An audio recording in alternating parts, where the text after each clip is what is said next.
America में shutdown को पूरा 1 महीना हो गया है। अब पूरे देश में इसका गंभीर असर दिखाई देने लगा है। यूएस की आर्थिक राजधानी न्यूयॉर्क में तो इमरजेंसी लग गई है। अमेरिका में शटडाउन से लाखों लोग भुखमरी की कगार पर पहुंच गए हैं और अगर जल्द ही शटडाउन का समाधान नहीं निकला तो अमेरिका के लोगों की मुसीबत और बढ़ जाएगी। नमस्कार, नवभारत टाइम्स आप देख रहे हैं, मैं रविंद्र सिंह आपके साथ। अमेरिका का शटडाउन ऐसी मौसमी बीमारी बन गया है जिसका खामियाजा सिविलियंस, आम नागरिक से लेकर फौजियों तक को भुगतना पड़ रहा है। बंदी के संकट के बीच न्यूयॉर्क में फेडरल यानी केंद्र सरकार की खाद्य सहायता बंद होने का ऐलान कभी भी हो सकता है। अमेरिका में शटडाउन लागू हुए महीना भर होने जा रहा है।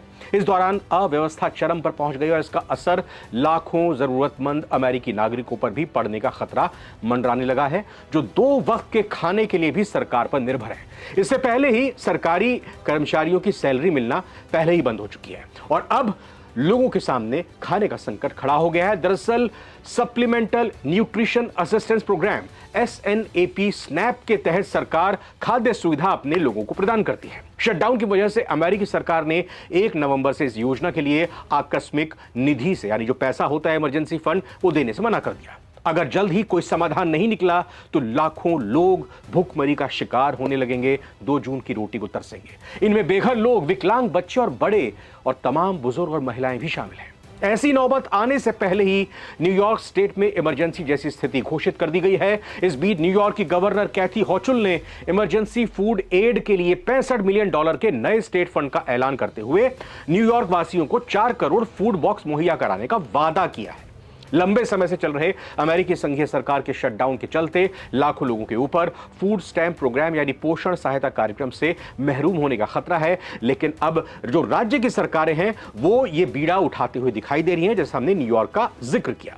ये जो कार्यक्रम है स्नैप, ये कम कमाई वाले परिवारों की एक तरह से लाइफलाइन है अमेरिका में। इस महीने की शुरुआत में अमेरिकी कृषि विभाग ने राज्यों को फंड की कमी के चलते अगली सूचना खासकर नवंबर के लिए राशन समेत तमाम सुविधाओं को रोकने को कहा था।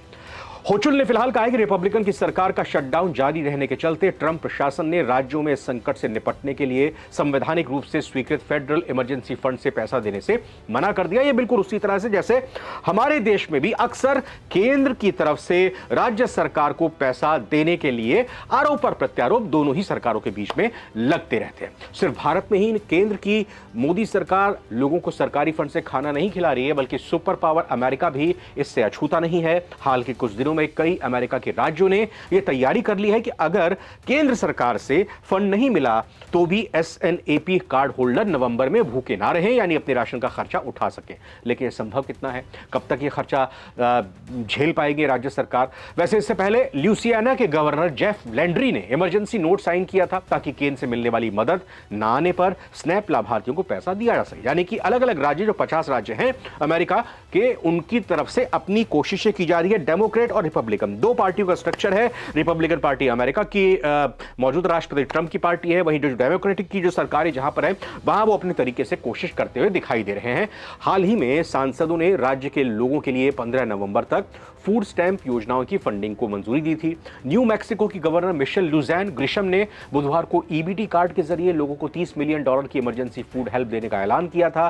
ट्रंप सरकार के लिए भी संकट की घड़ी है, राहत उनको भी नहीं है, क्योंकि राशन को लेकर मची रार के बीच 25 अमेरिकी राज्यों के डेमोक्रेटिक गवर्नर्स के साथ अटॉर्नी जनरल ने बीते मंगलवार को ट्रंप सरकार के खिलाफ एक केस दायर करके ट्रंप के उस फैसले या निष्कर्ष को चुनौती दी कि जिसमें यह कहा गया था उनके पास नवंबर में लाखों अमेरिकियों के लिए खाद्य सब्सिडी यानी सहायता जारी रखने के लिए इमरजेंसी फंड के इस्तेमाल का अधिकार नहीं है, यानी केंद्र सरकार सक्षम नहीं है। तो अब 50 में से 25 राज्य यानी देश के आधे राज्य ट्रंप सरकार के खिलाफ अदालत में चले गए हैं। इस याचिका में कोर्ट से अपील की गई है कि उस सरकार को फूड एड कार्यक्रम जारी रखने के लिए संसद द्वारा आवंटित इमरजेंसी फंड का इस्तेमाल करने के लिए बाध्य करें, उनको निर्देश दें। आपको बता दें कि SNAP देश का, अमेरिका का सबसे बड़ा एंटी हंगर कार्यक्रम है जो करीब 4 करोड़ लोगों को राशन का इंतजाम कराता है। SNAP कार्ड होल्डर संघीय गरीबी रेखा पर या उससे नीचे जीवन यापन करने वाले लोगों को मिलता है। 1 महीना बीत चुका है, 35 दिनों का अभी तक का शटडाउन का रिकॉर्ड रहा है और अब जब 30-31 दिन हो चुके हैं, 1 महीना बीत चुका है, लग यही रहा है क्योंकि गतिरोध दोनों ही पार्टियों के बीच में नहीं टूट रहा। पक्ष और विपक्ष अपनी अपनी बातों पर अड़े हुए हैं।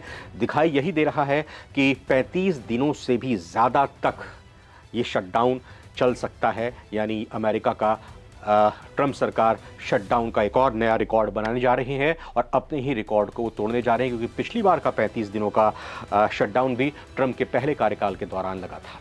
फिलहाल इस वीडियो में इतना ही। बहुत बहुत धन्यवाद।